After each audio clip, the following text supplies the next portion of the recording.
राम राम। इस दुनिया में अगर आपने किसी का भी ऋण देना है तो चाहे आपके कितने भी जन्म बीत जाएं, लेकिन किसी न किसी रूप में आकर आपको वो ऋण, आपको वो कर्ज चुकाना ही पड़ता है। किसी नगर में एक धर्मशाला में एक दंपत्ति रुके हुए थे। उनके साथ उनका 3 वर्षीय पुत्र भी था।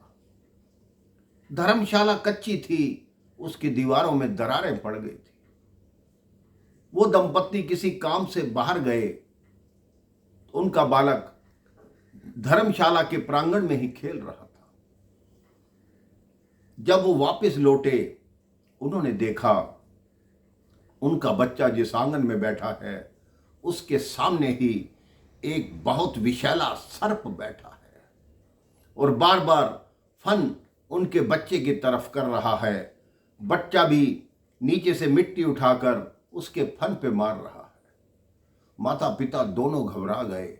उन्होंने शोर मचाया कि हमारे बच्चे को बचाओ, हमारे बच्चे को बचाओ। धर्मशाला के लोग एकत्रित हो गए। वहां एक ऊंट वाला भी आया जो ऊंट पर बोझा ढोता था। सबने कहा कि इस बच्चे को कैसे बचाया जाए, इस सांप को मारा जाए तभी बच्चा बचेगा। वो ऊंट वाला बोला कि मैं निशाना तो लगा सकता हूं, लेकिन ये ना हो कि चोट आपके बच्चे को भी लग जाए। अब माता पिता ने सोचा अगर सांप ने काट लिया तो बच्चे का जीवन बचेगा ही नहीं, अगर थोड़ी चोट भी लग गई और बच गया तो कोई बात नहीं। उन्होंने कहा आप अपनी तरफ से कोशिश कीजिए। उस ऊंट वाले ने निशाना लगाया, सांप पर निशाना लगा, सांप घायल हो गया, बच्चे को उठा लिया गया। अब घायल सांप को बाहर बाड़े में फेंक दिया। रात्रि हो गई, सुंदर शीतल हवा चली। वो सांप जो घायल अवस्था में था, जो बेहोशी में था, वो जागृत हुआ। उसने आकर उस ऊंट वाले को डस लिया। ऊंट वाले को डस लिया और वो तड़पने लगा। जब ऊंट वाला तड़पने लगा, फिर धर्मशाला के लोग एकत्रित हुए। सबने पूछा कि ये क्या हुआ। तो एक ऐसा साधु वहां रुका हुआ था जो विष निकालना जानता था। उसने कहा मैं उसी सांप को वापस बुलाकर इसका जहर निकलवा दूंगा। उन्होंने एक छोटे बालक को पकड़ा, उसमें एक ऐसा मंत्र पड़ा कि सांप उस बालक में आ गया। उस बालक से पूछा इस ऊंट वाले से तुम्हारी क्या शत्रुता थी, तुमने इसको क्यों डसा।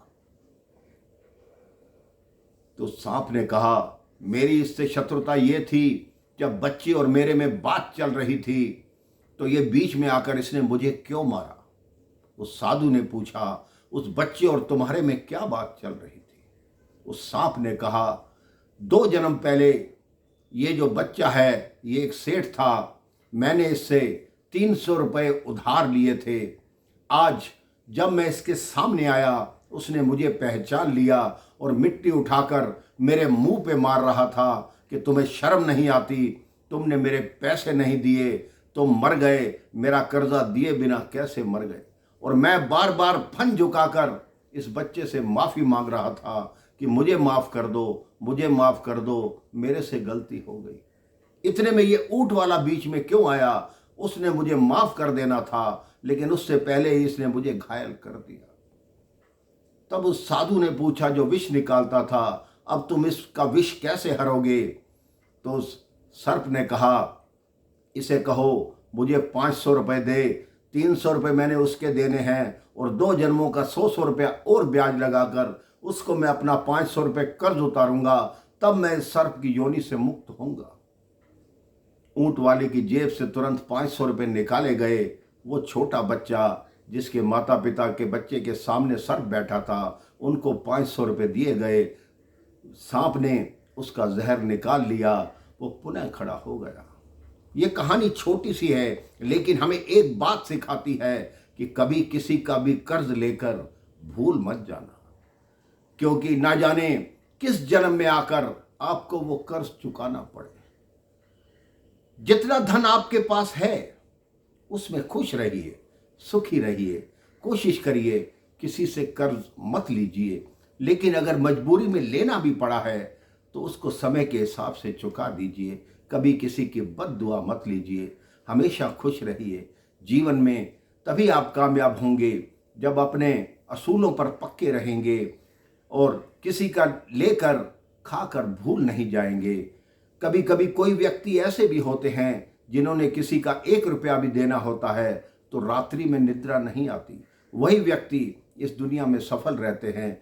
किसी का लेकर कभी मत भूलिए। खुश रहिए, व्यस्त रहिए, मस्त रहिए। राम राम, जय श्री राम।